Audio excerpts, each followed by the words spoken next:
Nobody saw this coming. Nike headquarters. Total chaos. Insiders whispering. Fans freaking out. And one name is suddenly everywhere. Caitlin Clark. Multiple reports, social media reactions, and internal shifts all point to the same truth. The power balance in women's basketball has flipped. And at the eye of the storm? Aya Wilson. Before this blows up even further, hit like if you've noticed the shift. Subscribe if you don't trust the headlines.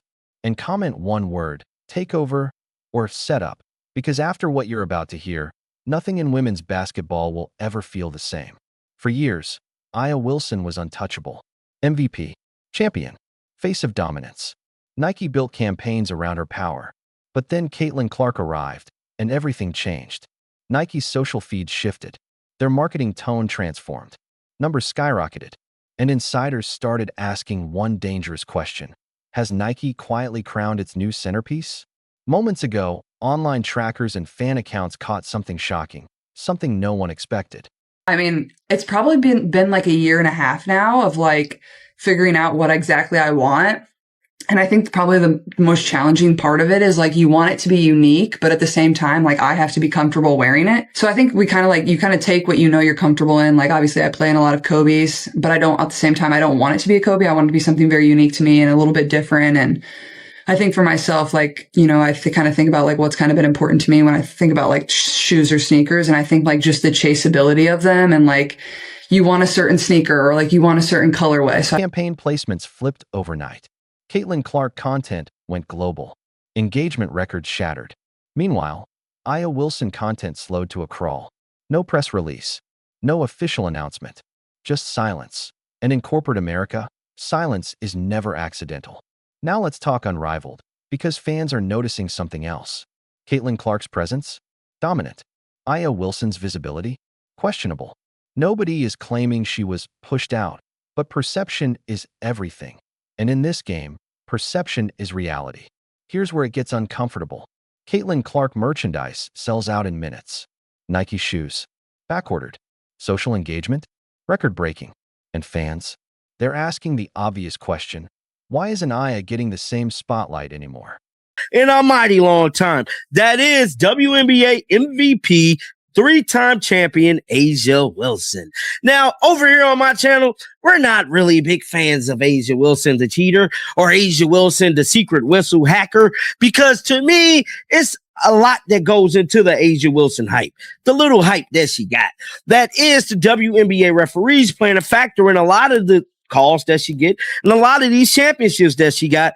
I feel like if it wasn't for the WNBA referees, she wouldn't have nearby as much clout as she got. But unfortunately, that was the hand that we was dealt with. That one question created pressure, and pressure breeds narratives. And that's when things turned messy. Some fans started blaming Caitlin Clark. Others defended her, saying, she didn't ask for this. She just shows up, takes the hits, the fouls, the hate, and never complains. That contrast set the internet ablaze. Caitlin Clark takes a hit and stays silent. Aya Wilson speaks out, and suddenly the court of public opinion chooses sides, fair or not. Sports media whispers started spreading. Nike is repositioning. Clark is the future. Brands follow eyeballs. And just like that, the conversation changed. Action, I guess. So, yay. Let's just take a look and some of the reaction. And I'm going to call the Indiana Fever out too, because, of course, they didn't share a damn thing about this. I mean, it's crazy. So, right here, this is a comparison. This is the logo, the two CCs intertwined together. Somebody said it looked a lot like a 1950s airline logo.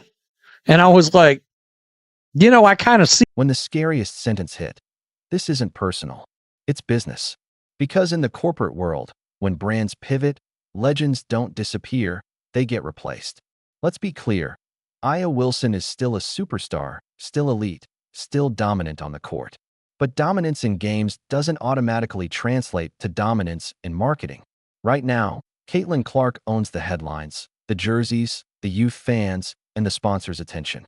This isn't a takeover by force. It's a takeover by demand. Be this tapped in, this lasered in, if it wasn't such a big thing at the negotiating table. Of course, people are going to start comparing it because it's like the founders of this league tried to make it seem like it is so much better than the WNBA. And I feel like that's kind of disrespectful. Yes, they did a lot of things right. They did a lot of incredible things, but we wouldn't be looking into Unrivaled this hard and be like, well, where'd you get your money? Well, how much is the TV deal? How many people are tuning in? If they wouldn't have built it up and been like, well, the WNBA sucks and everybody there sucks, which I am on their side in a sense that I do think with the WNBA, so much could be better. But anybody who was here thinking that Unrivaled is just going to be this massive thing and it's going to put the WNBA under, like, I've been saying that from the beginning. And I've also said from the beginning, Unrivaled doesn't succeed if both leagues are successful, and especially if the WNBA is successful. All Breanna Stewart and Nafisa have been saying from the beginning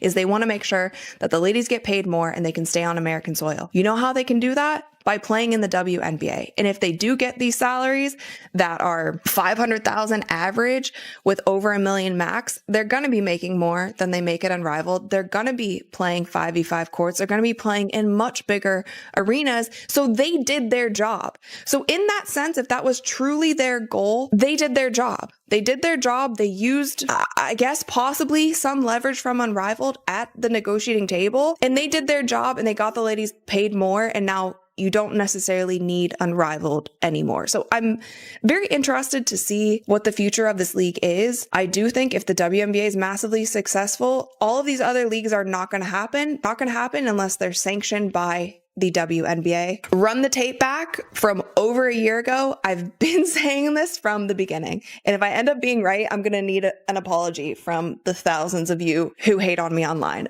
This isn't about hate.